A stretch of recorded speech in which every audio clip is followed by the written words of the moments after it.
Hey there, it's Michael.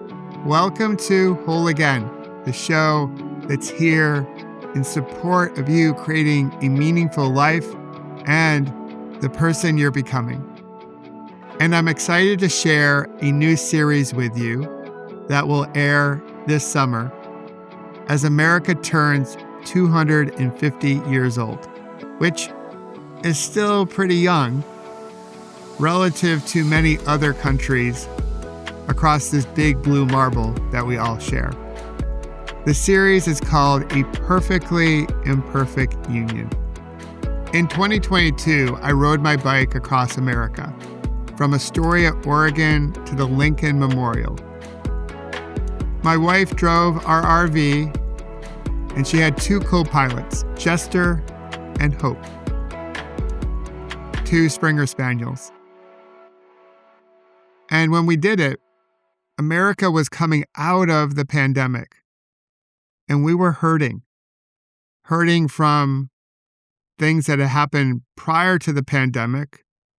Of course, going through what we all went through. And at that time, and this is something I still believe today, is that we were entering an inflection point. An inflection point for us to hopefully pause, breathe, and reflect on who we wish to become as individuals, as communities, and as a country.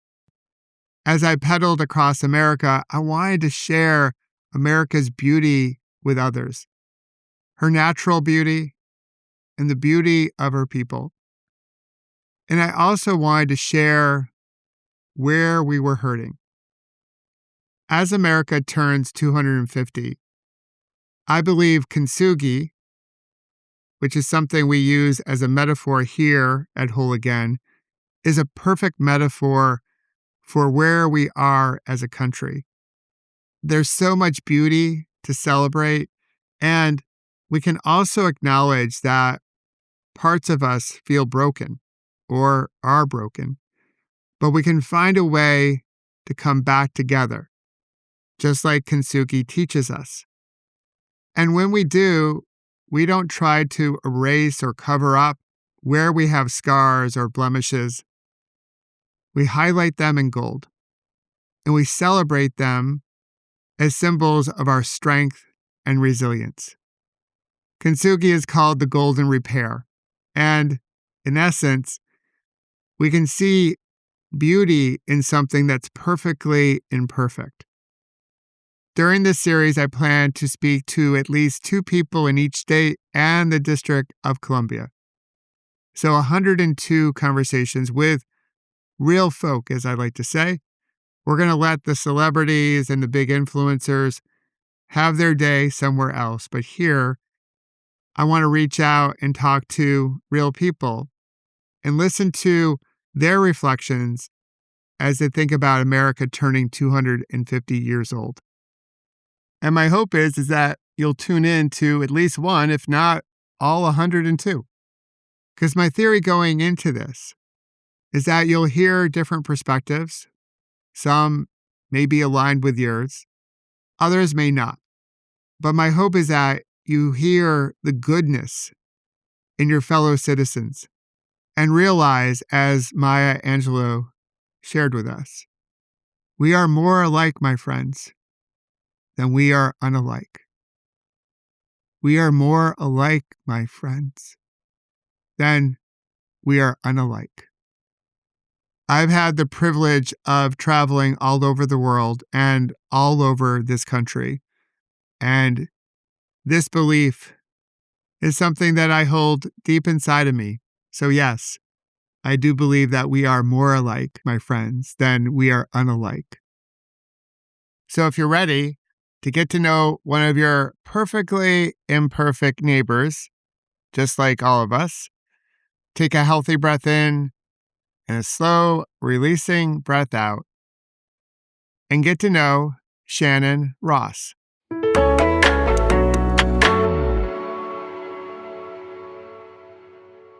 Shannon, my friend, thanks for joining me here on our little series called A Perfectly Imperfect Union. How the heck are you today? I am good. I'm good. I'm feeling a little rested. It's very warm here, so that always helps a lot with the demeanor and the spirit. Absolutely. Well, as I sit here in New Jersey, it will be pretty warm today. I've already been outside. Definitely very humid, quite sweaty. And I told myself as I was doing my morning bike ride, people pay thousands of dollars to get into a sauna.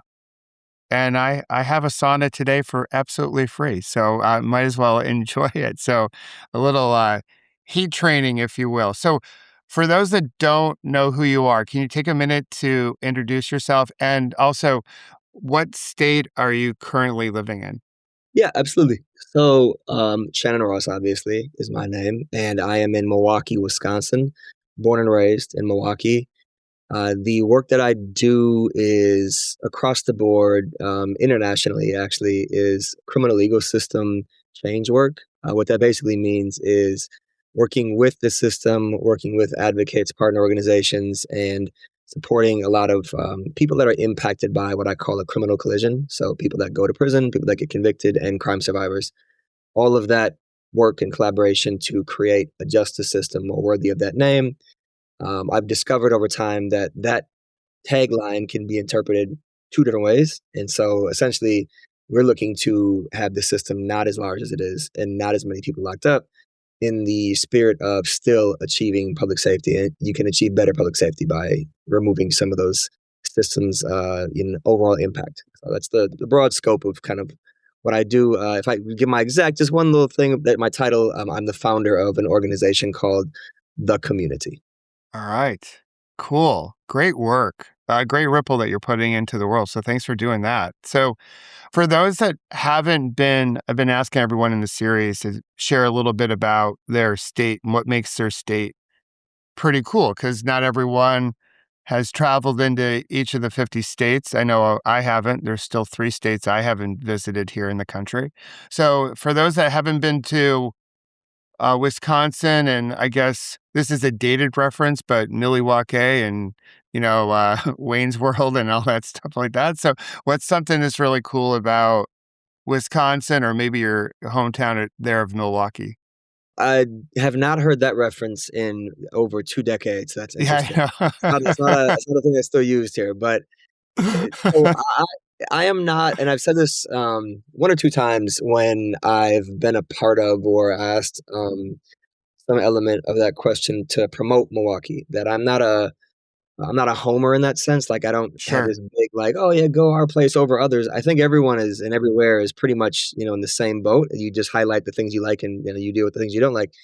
And so in Milwaukee, there are some very cool things. And in the state of Wisconsin, there are some very cool things as well, with that caveat being said. And so being by a lake is always one of the great lakes, not just a nice small lake or whatever. It's one of the largest lakes in the world, largest in the country, I believe, for sure.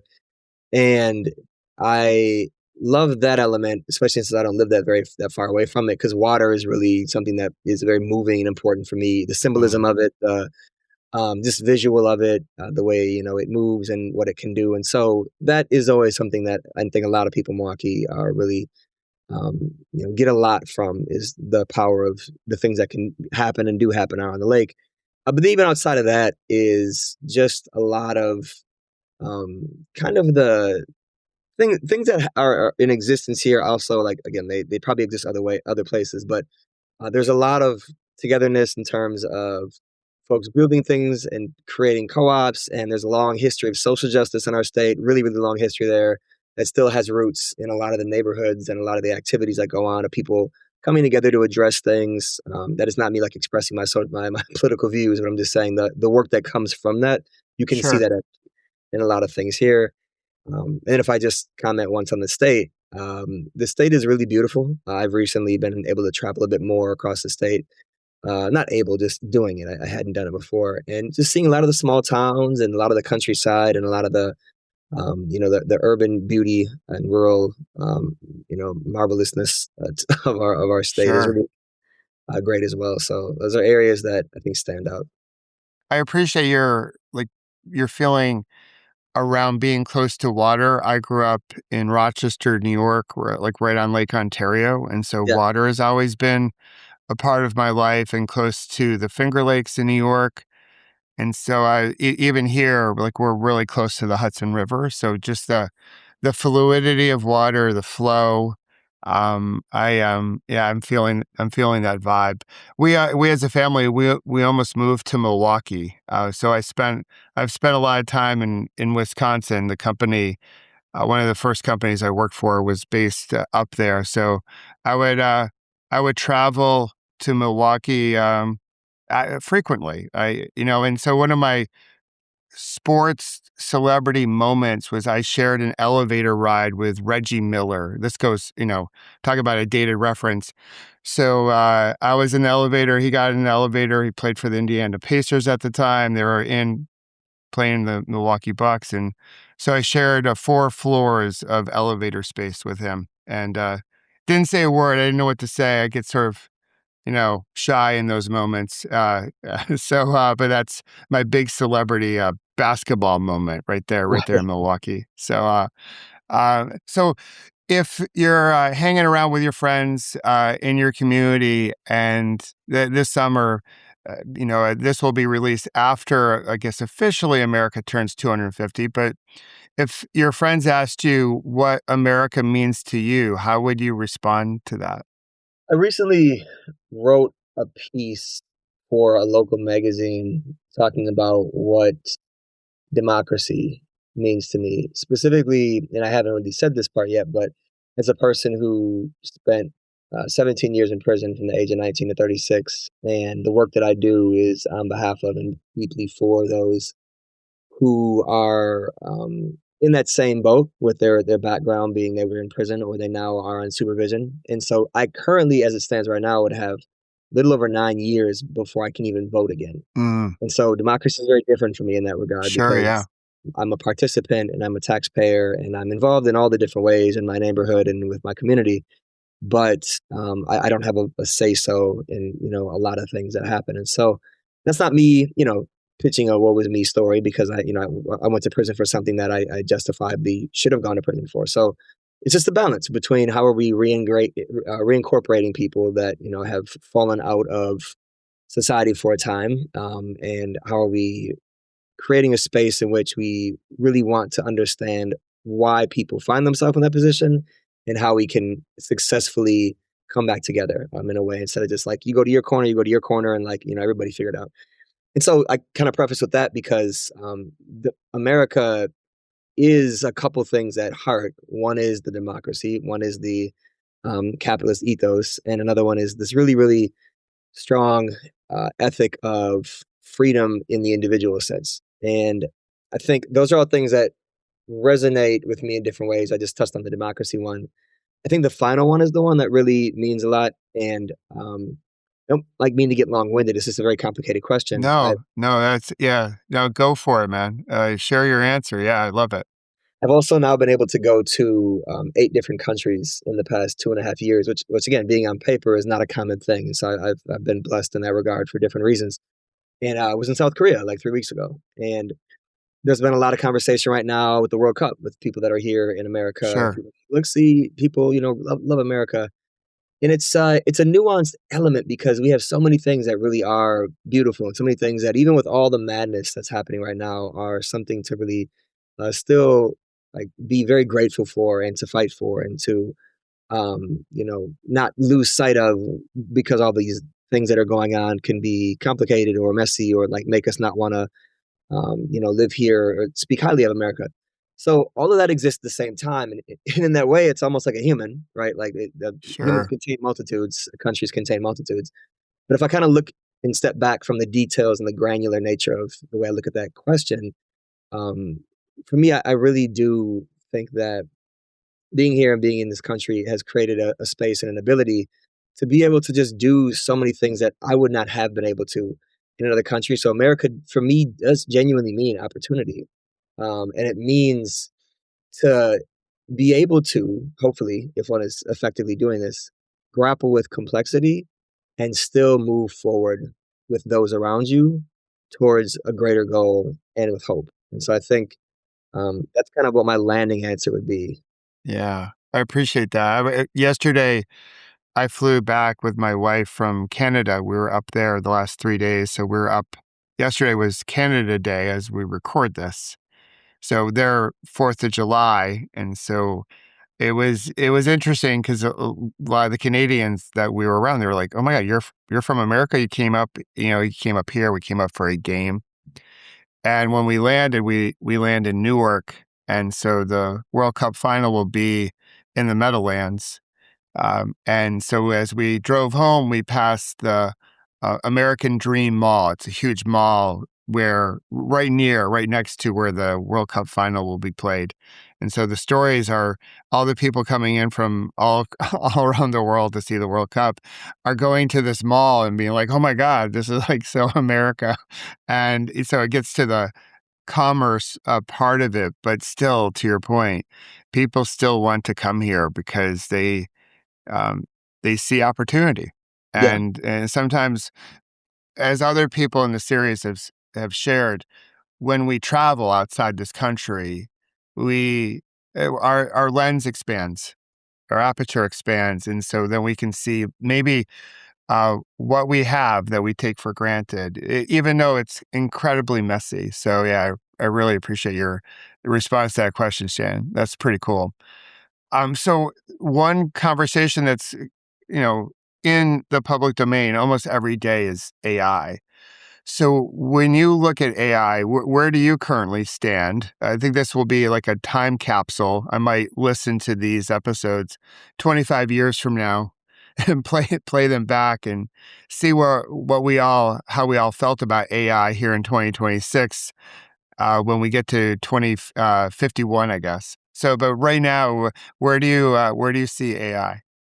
So I follow a lot of news around AI in a way that's not common for people in my space. The nonprofit space in general isn't the space where you'll find the greatest AI, enthusiasts necessarily, specifically in the justice space, because there's a lot of concerns around surveillance and a lot of concerns around what the data centers are doing to neighborhoods and to the environment. And so it's a controversial topic I find at times in my niche field of of the community and society that I exist in.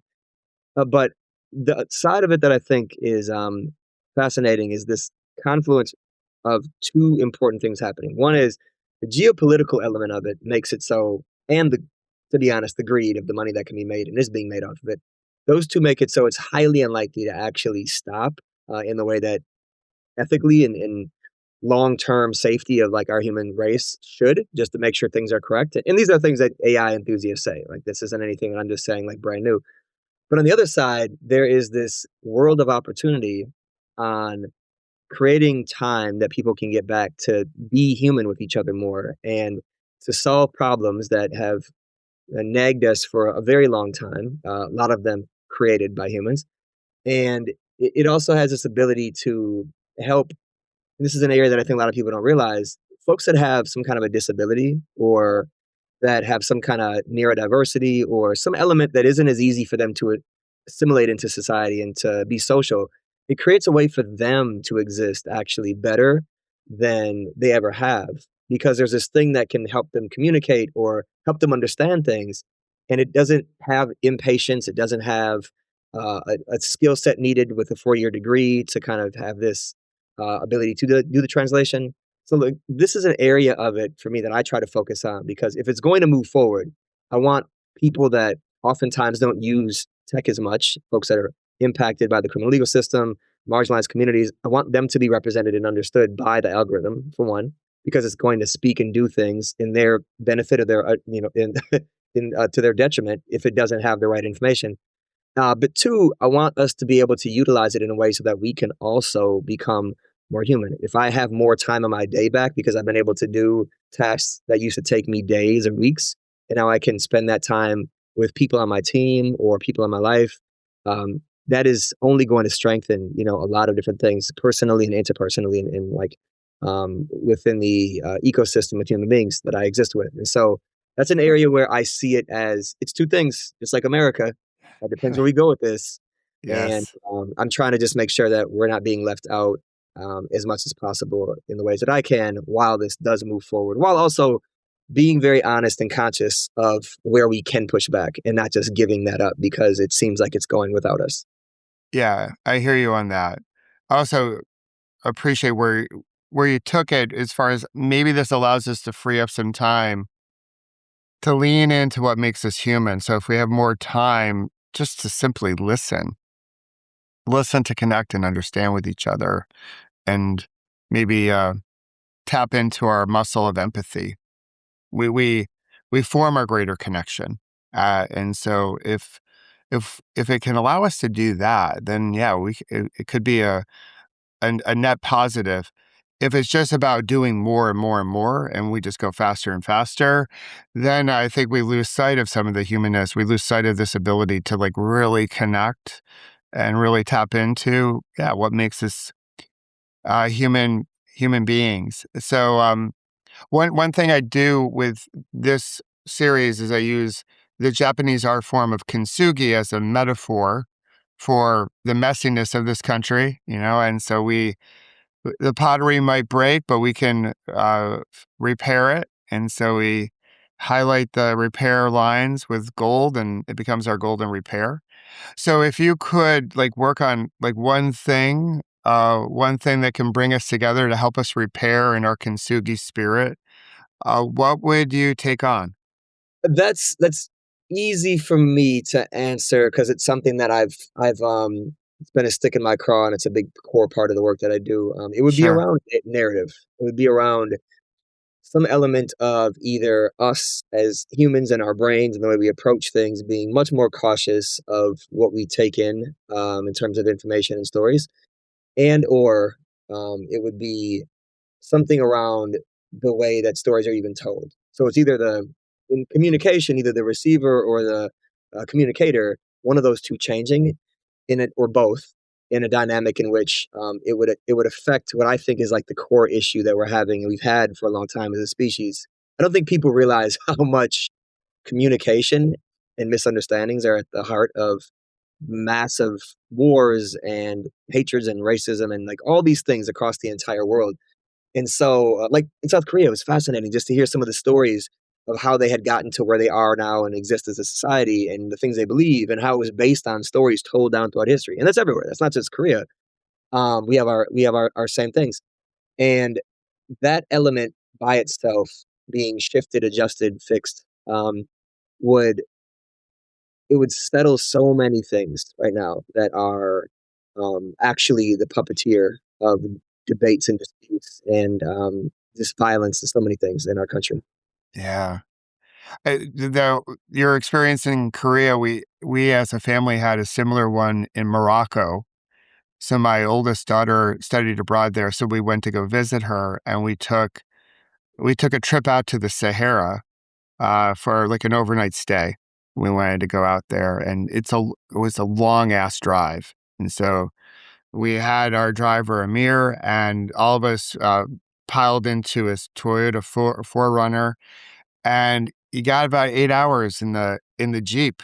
And so my wife is Jewish. I grew up Catholic. He's Muslim, and so somehow we ended up into like all the different origin stories. And he was like, "Oh, I didn't know that. Like Yeah, that's my story, but that's your story too." Or like it was so cool to be able to like road trip with him and just hear his story and his perspective on like different world religions, and also for us to share our perspective and yeah, sometimes misinterpretation of his world religion. And so it was it was a really cool experience. But yeah, as we mentioned already, when you do travel, you're like, oh, that's oh, that's that story. I'm like, yeah, that's not really the story. But we all, hey, America is a story and we all have different perspectives of it, right?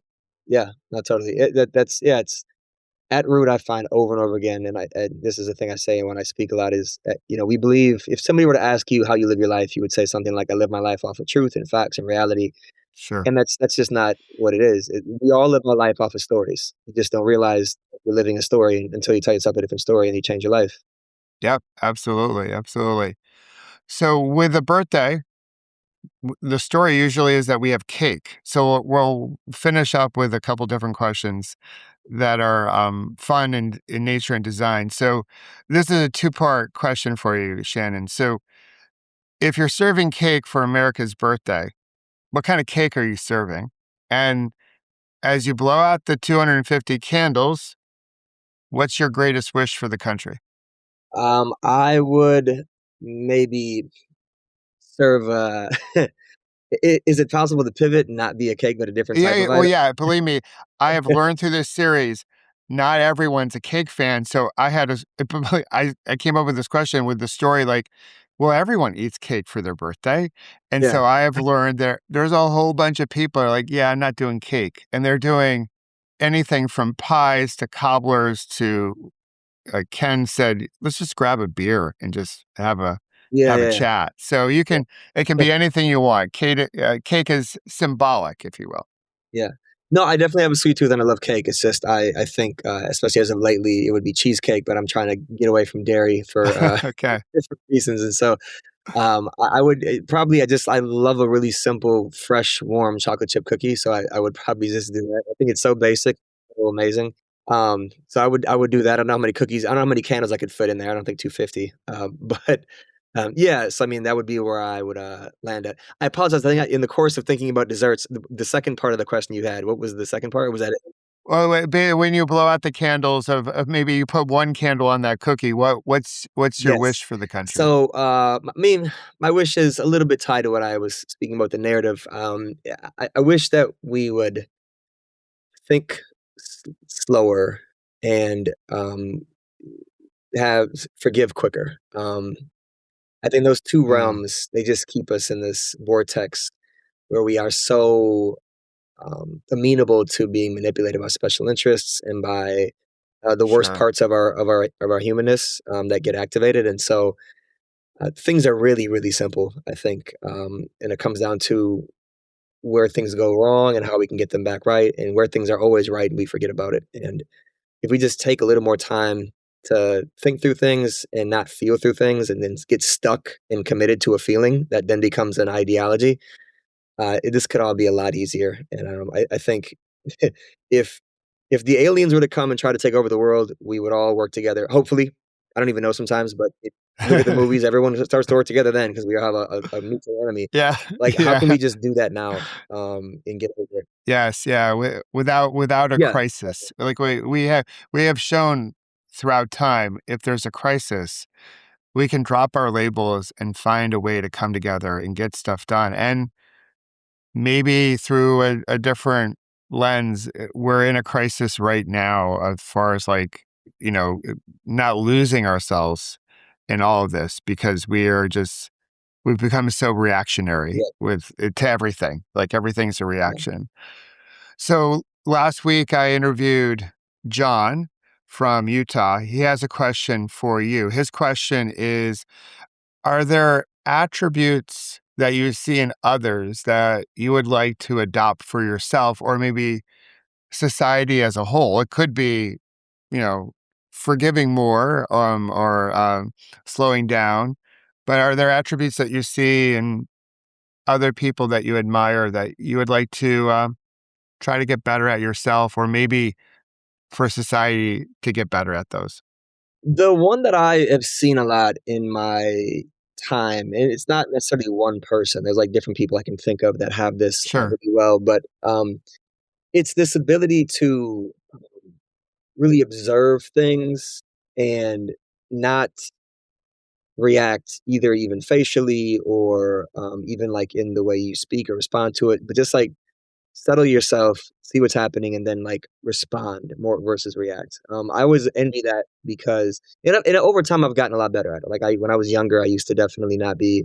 I'd be much more reactive. I think some of that just comes with age. You just tend to you've seen things more, and like when you see a sure. new thing that maybe created a larger reaction at one point in your life, you're like, no, I know what this is. This is really the same.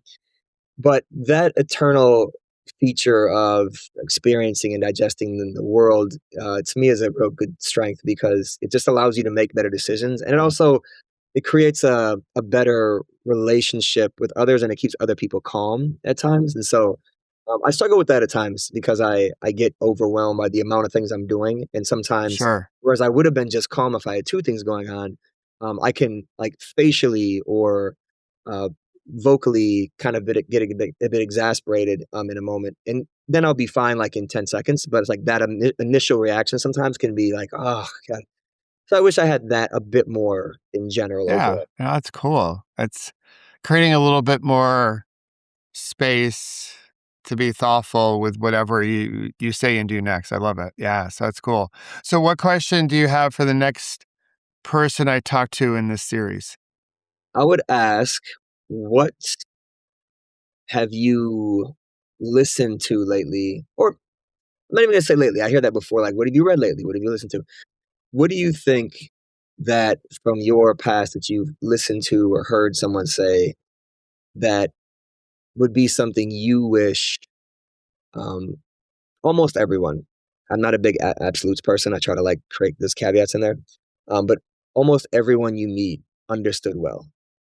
So, or like to redo that so it's not so many like little breakups in the question. What is something that you have heard in your time in your life that you wish almost everyone you meet understood well?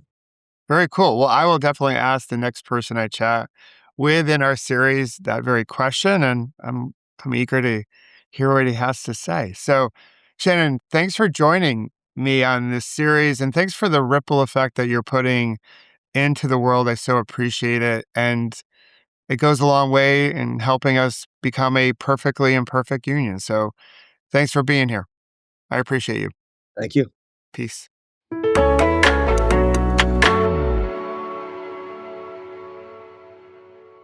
I just love Shannon's story.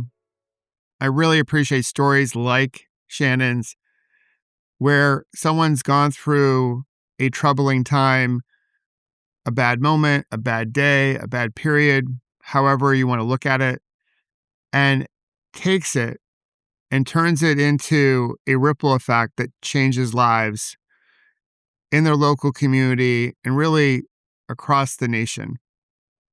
I also really love his question.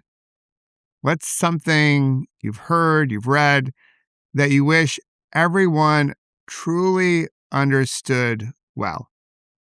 What would that be for you? Let me know in the comments section. And I hope you'll join us again for the next episode of Whole Again. And of course, the rest of our Perfectly Imperfect series, which airs every Tuesday, Thursday, and Saturday.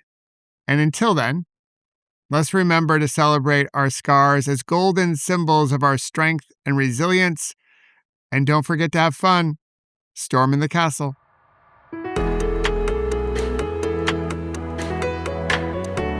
And if you wish to learn more about creating beautiful ripples and how to prevent a bad moment from turning into a bad day, please visit my website, michaelobrienshift.com, and sign up for my newsletter called The Ripple Effect.